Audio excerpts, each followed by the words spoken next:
Sí. Ya. Entonces, la primera pregunta del cuestionario, obviamente están las instrucciones que son bastante sencillas. Responder según lo estudiado. Y la primera pregunta dice, ¿cuál de los siguientes pensadores es considerado el fundador de la escuela jónica?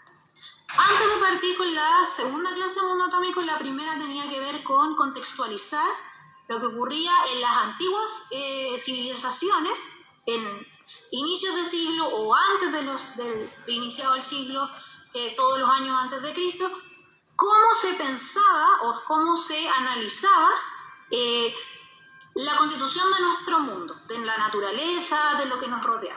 ¿Ya? Entonces teníamos ciertos pensadores que nos explicaban acerca de lo que ellos creían que era la naturaleza o de lo que estaba constituida la naturaleza.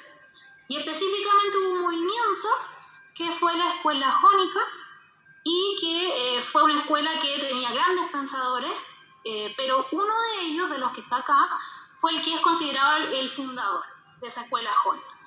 ¿Ya? Y que a partir también de esta escuela nace después grandes pensadores que forman la escuela de Alejandría, etc. Entonces es importante esto porque es parte del contexto histórico de lo que nosotros estudiamos, que al final termina con las ideas de mecánica cuántica. Así que es importante ver la clase 1 y aquí tenemos en la clase 1 la respuesta rápidamente a esa pregunta. En la pregunta número 2 dice, la idea de que todas las cosas son el resultado de la combinación de 4 sustancias primordiales es conocida como, también, clase 1. Ya teníamos otro movimiento también de uno de estos pensadores que decía que la naturaleza o las cosas que nos rodean están formadas por 4 elementos. Agua, tierra, fuego y aire. ¿Ya? Y ahí tenemos al tiro esas 4 sustancias. Por lo tanto, esas 4 sustancias son los 4 elementos y de inmediato está la respuesta. Después, ¿cuál de los siguientes personajes es considerado el padre del empirismo? También lo vimos en las primeras clases, ¿cierto? Después del atomismo vino todo lo que sería la parte como experimental, ¿cierto? En donde principalmente Galileo Galilei es el considerado el que para entender los fenómenos naturales incorpora el concepto de experimentación con las cosas, ¿ya? Pero además de eso tenemos una persona encargada de ser como quien hace que comience todo este movimiento previo a la experimentación, que tiene el paradigma del empirismo. Y allí es uno de estos personajes que está acá. Eso también está en la clase, por si acaso. Después dice, corresponde al tiempo en que la cantidad de núcleos activos de una determinada muestra se reduce a la mitad. Eso es una definición, ¿ya? Definición de uno de los conceptos que está acá. Algunos de estos conceptos no los trabajamos porque no son parte de la unidad, por lo tanto, de inmediato yo los puedo descartar. ¿Sí? Pero es una definición vista durante la clase de radiactividad, específicamente. Después tenemos la pregunta, ¿cuál de las siguientes emisiones corresponde a la onda electromagnética que transporta mayor energía? ¿Ya? Entonces, todas estas son ondas electromagnéticas asociadas a una cierta cantidad de energía y una de ellas es la más energética. ¿Cuál de ellas será? Ahí ustedes lo tienen que escoger. Ya también tiene que ver con las clases de radiactividad, emisiones, de cuando hay desintegración del átomo, sí, efectivamente. Entonces ahí ustedes escogen la más energética, ¿ya? Después dice, en el modelo estándar de la materia, las partículas fundamentales se denominan, esto está cuando vimos modelos atómicos, específicamente el modelo estándar, ya el modelo actual que se considera del átomo, ¿cierto? Formado por partículas subatómicas.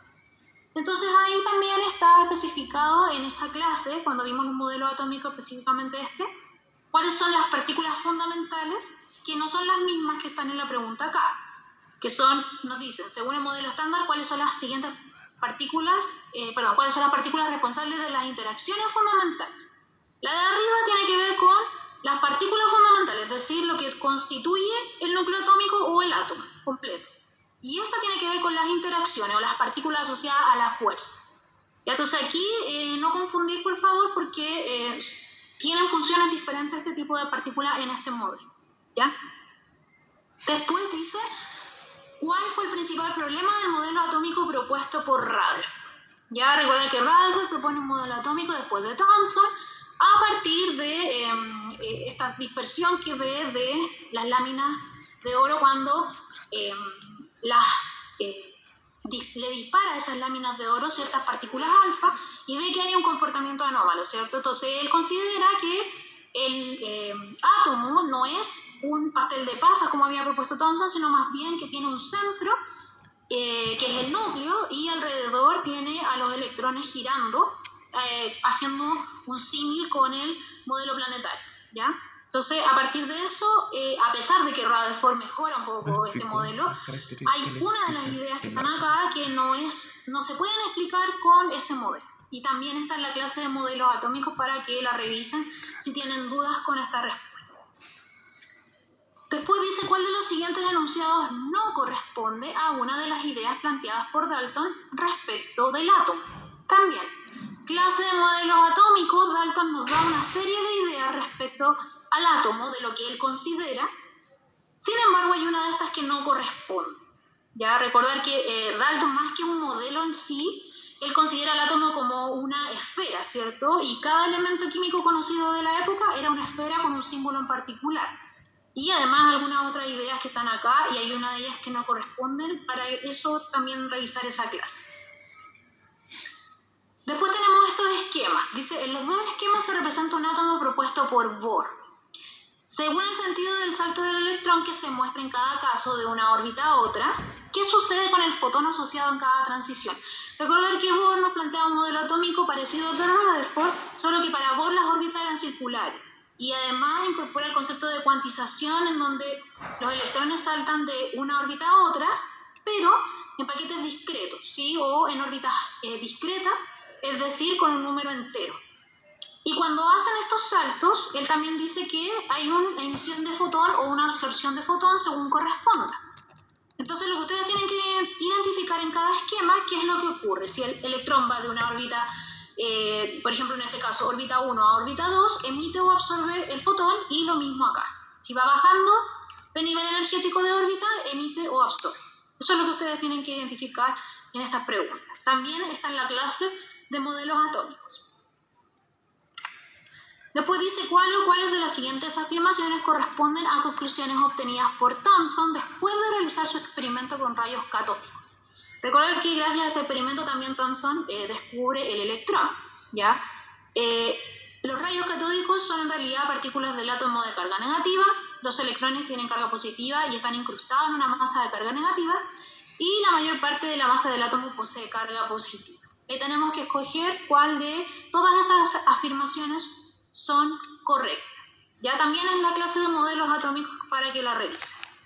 Y finalmente, la última pregunta, el modelo atómico que permite establecer la probabilidad de encontrar un electrón en cierta región del espacio corresponde al, y escoger acá cuál modelo. ¿Sí? Como ayuda a recordar que por lo menos el modelo hasta Bohr, es decir, modelo Thomson, Rutherford y Bohr, son modelos clásicos. Ya no incorporan ninguna idea todavía de lo que es la cuántica. Es decir, esta idea de probabilidades que son introducidas por de Broglie, Schrödinger, el principio de incertidumbre de Heisenberg, etc. ¿Ya? Entonces, por lo menos en esta pregunta, el modelo de Bohr, de Rutherford y de Thomson no deberían ser correctas, porque esos son a través de la mecánica clásica. ¿Ya? Así que eso pues, chiquillos. ¿Alguna duda con respecto a la evaluación? No. ¿Todo claro? Todo claro. Sí. Pero si no lo llegara a estar, le podemos preguntar después. Uy, que no. Está todo explicado. ¿Por qué me va a preguntar algo? No, pues. A través de la plataforma usted me consulta. ¿Sí? No hay problema. ¿Ya? Me asusté por un momento. Miss, ¿no será mejor por mail? Lo que pasa es que la plataforma guarda todo. El correo no siempre, porque a veces uno lo limpia y se pierden algunas cosas. En cambio en la plataforma no se borra casi nada. Yo por lo menos no borro nada, porque igual está a cargo también la OTP de la plataforma, entonces no queda todo ahí, ¿ya? Obviamente si necesitan algo como más personal, etcétera, por correo, sí, yo igual contesto, no hay problema. Ya. Ya, pues chiquillo, entonces espero que No, profe, espérame. pónganse al día, por favor. Profe. Eso es lo importante de lo que tengo que decir. Diga. Lo que pasa es que en la actividad 5 me quedó una duda respecto a la pregunta 5. Que no entiendo cómo hacer esto. La actividad 5, pregunta 5. Ya, déjame llegar a ese instante del espacio-tiempo. Dame un segundo. Ya, ¿alguien más tiene alguna duda respecto a las actividades, aparte de la compañera que tiene dudas respecto a esto? De mundo atómico no le enviaba nada, o sea, mantengo eso le envié todo, pero de mundo atómico tengo que enviarle toda la actividad. Ya, no, chiquillos, pónganse al día, de a poco, sí, de a poco vayan volviendo a la normalidad. Veamos aquí, actividad 5, pregunta 5. Ah, pero esta pregunta es bastante simple. ¿Qué tan intensa deben ser las fuerzas, cierto? Sí. Ya, recordar que en la clase, en algún momento de la clase cuando yo le explico, hago la mención de que internamente, porque son cargas eléctricas las que forman el núcleo del átomo, ¿cierto? Entonces al haber cargas eléctricas, tal como lo vimos en la primera unidad, tiene que haber asociada una fuerza eléctrica, es decir, ley de Coulomb, ¿ya? Entonces, esa ley de Coulomb es la que yo evalúo con estos datos, en este caso para el electrón, para saber qué tan fuerte además tiene que ser la fuerza nuclear, ¿sí? Es decir, fuerza eléctrica entre esas partículas necesariamente tiene que ser esa fuerza nuclear, ¿ya? Entonces, aquí el único problema, bueno, dice, es la fuerza para 2 protones, ¿cierto? Sí. Entonces, por ejemplo, en el caso de la ley de Coulomb, nosotros tenemos que reemplazar la carga eléctrica y tenemos que reemplazar la distancia, además de la constante K. ¿Ya? Entonces, la constante K la sacamos de la clase de ley de Coulomb que está en la unidad de electrostática. La distancia es ese 1 Fermi, ya que también en una clase yo les doy la relación de cuánto vale un Fermi en términos de metros, para trabajar todo en sistemas internacionales. Y la carga, obviamente, de la partícula. Entonces, simplemente reemplazar ley de Coulomb, ¿ya? Sí, quiero que hagas el proceso de mirar qué me dice la ley de Coulomb o qué equivalencia hay entre un Fermi y metro para no darte como todas las respuestas, ¿sí? Pero No, sí, es que lo leí, fue como... Claro, no, sí, interesante la pregunta, ¿cómo se hace? No, sí, eso es, ya reemplazar la ley de Coulomb con los datos dotados. Ya, profe, gracias. Ya pues, chiquillos. Entonces, si no hay más dudas, quedaos libres. Hacer mis tareas. Se la hago al tiro. Y portarse bien. Esta semana. Siempre. Ya pues, chiquillos. Cuídense. Que estén muy bien. Un placer de haberlos visto. Aunque sean sus Bueno, fotos. en mí, no nos vio. Chao, profe, cuídese. Le vemos a ver. Callado, callado.